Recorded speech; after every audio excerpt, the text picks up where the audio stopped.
दोस्तों नमस्कार। चलते हैं हम अपने तीसरे भाग पे, कुलीनों तथा धार्मिक गुरुओं को धम्म दीक्षा।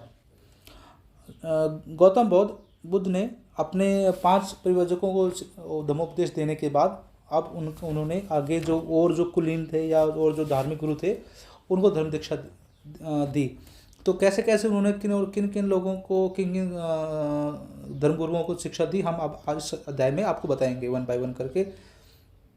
तो स्टार्ट करने से पहले हम आपसे रिक्वेस्ट करेंगे, आप हमारे चैनल को लाइक करिए, सब्सक्राइब करिए, शेयर करिए और कमेंट करिए और हमें बताइए कि हमें अपने चैनल में क्या क्या इंप्रूवमेंट करना है उस ताकि हम अपने आने वाली वीडियो में वो चीज़ इंप्रूव कर सकें।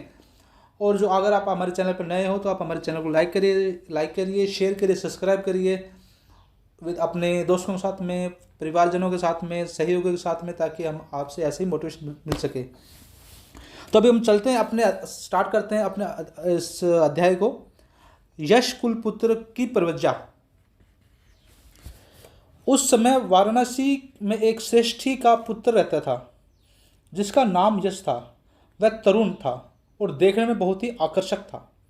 वह अपने माता पिता का दुलारा था और बहुत वैभवपूर्ण जीवन गुजार रहा था। उसके बहुत से नौकर चाकर थे। उसके अंतपुर में बहुत सी महिलाएं थीं, स्त्रियां थीं और उसका सारा समय नृत्य ज्ञान, सुरापान और काम भोगों में ही जाता था। समय बीतने पर उसे विरक्त की भावना ने आ घेरा। उसकी चिंता यह थी कि वह इन रंगरलियों से कैसे छुटकारा पा सकेगा या पा सकता है या पा सकता था। जिस जीवन को वह गुजार रहा था या वो जीवन जी रहा था, क्या उससे भी अच्छा, बढ़कर या कुछ श्रेष्ठतर कोई जीवन मार्ग था? यह समझ पाने में असमर्थ कि वह क्या करे, उसने अपने पिता का घर छोड़ देने का निर्णय कर लिया। एक रात उसने अपने पिता का घर छोड़ दिया और यूं ही भटक रहा था। वह घूमता घूमता ऋषिपतन की ओर चला गया। थकावट के मारे वह एक जगह पर जाकर बैठ गया और बैठा बैठा अकेला ही जोर जोर से बड़बड़ाने लगा, मैं कहाँ हूँ, कौन सा रास्ता है और कितनी परेशानी है, ओह कितना संकट है।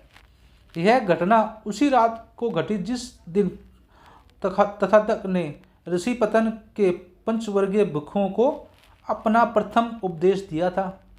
ठीक उस समय जब यश ऋषिपतन की ओर बढ़ता हुआ चला आ रहा था, ऋषिपतन में भी विराजमान तथागत बहुत सवेरे उठकर खुले हवा में टहल रहे थे।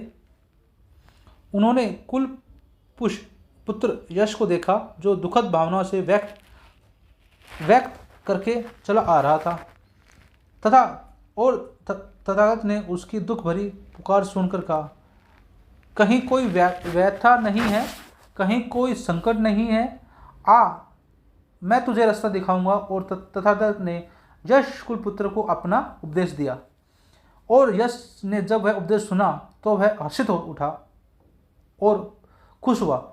उसने अपने सुनहरे जूते छोड़ दिए और जाकर तथागत के पास बैठ गया और उनको आदरपूर्ण नमन किया। बुद्ध के वचन हृदयस्थ करके यश ने तथागत की याचना की और उसे शिष्य के रूप में स्वीकार किया।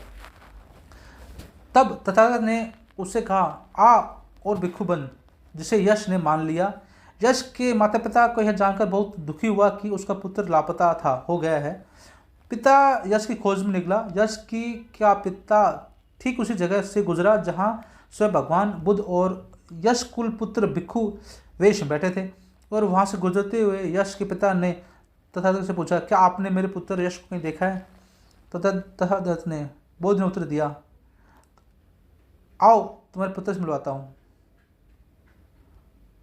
यश का पिता अंदर गया और अपने पुत्र यश के पास ही जा बैठा, किंतु उसे वह पहचान नहीं सका। तथागत ने उसे बताया कि कैसे यश उसके पास आया था, किस प्रकार उसका प्रवचन सुनकर भिक्षु बन गया। तब पिता ने अपने पुत्र को पहचान लिया। उसे यह बात से प्रसन्नता हुई कि उसका पुत्र ने सही मार्ग चुन लिया है। पुत्र यश के पिता बोले, तुम्हारी माँ तुम्हारे वियोग में दुखी है। घर लौटकर अपनी माँ को भी फिर से जीवन दो। तब यश ने तथागत की ओर देखा और तथागत ने यश के पिता से कहा, गृहपति, क्या तुम यह चाहते हो कि यश फिर गृहस्थी में लौट जाए और पहले से सांसारिक जीवन के विषयों का भोग करे? यश के पिता ने उत्तर दिया, यदि मेरा पुत्र यश आपके साथ रहने या ठहरने में लाभ पाता है तो वह आपके साथ ही ठहर जाए। यश ने एक भिक्षु ही बने रहना उचित समझा।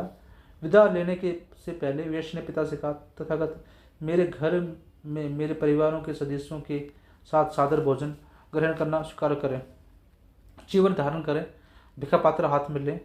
यश कुल पुत्र सहित तथागत के गृहपति पिता घर पहुँचे। जब वे घर पहुँचे तो उनकी भेंट यश की माता तथा पूर्व पत्नी से हुई। भोजन करने के पश्चात तथागत ने यश गृहपति के परिवार के लोगों को धम्मोपदेश दिया। वे बहुत ही प्रसन्न हुए और उन्होंने तथागत की शरण ग्रहण करने का वचन दिया।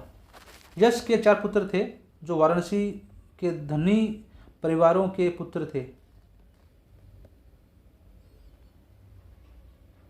उनके नाम थे विमल, सबाहु, पुजयजीत और गवामती। जब यश के मित्रों ने सुना कि यश ने बुद्ध और उसके धम्म की शरण ग्रहण कर ली है तो उन्हें लगा कि जो यश के लिए अच्छा है वही उनके लिए भी अच्छा होगा। इसलिए वो यश के पास गए और उन्होंने कहा कि उनकी ओर से भगवान बुद्ध से प्रार्थना करे कि वह उन्हें भी अपना शिष्य बना ले। यश ने स्वीकार किया और जाकर भगवान से प्रार्थना की, कृपया मेरे इन 4 मित्रों को भी धम्म उपदेश देकर कृत्यागत करें। भगवान बुद्ध ने स्वीकार कर लिया और यश के मित्रों ने भी धम्म की दीक्षा ग्रहण की।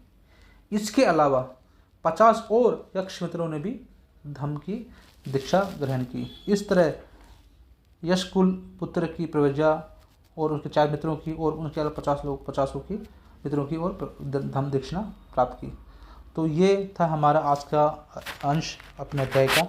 हम आपसे फिर से जाते समय फिर से हम आपसे रिक्वेस्ट करेंगे आप हमारी वीडियो देखें और इसमें कुछ ऐसा है जो हमें इम्प्रूव करना है हमें बताइए, ताकि हम आने वाले हम अपने वीडियो को उसके अनुसार आपके फीडबैक से या आपके सुझाव से हम उसको इम्प्रूव करें और आपका करें। और आप अगर हमारे चैनल पे हो तो उसको लाइक करिए, शेयर करिए, सब्सक्राइब करिए, ताकि हम अपनी वीडियो ऐसे ही बना सकें। सो आज के लिए धन्यवाद। मिलते हैं अगली वीडियो में।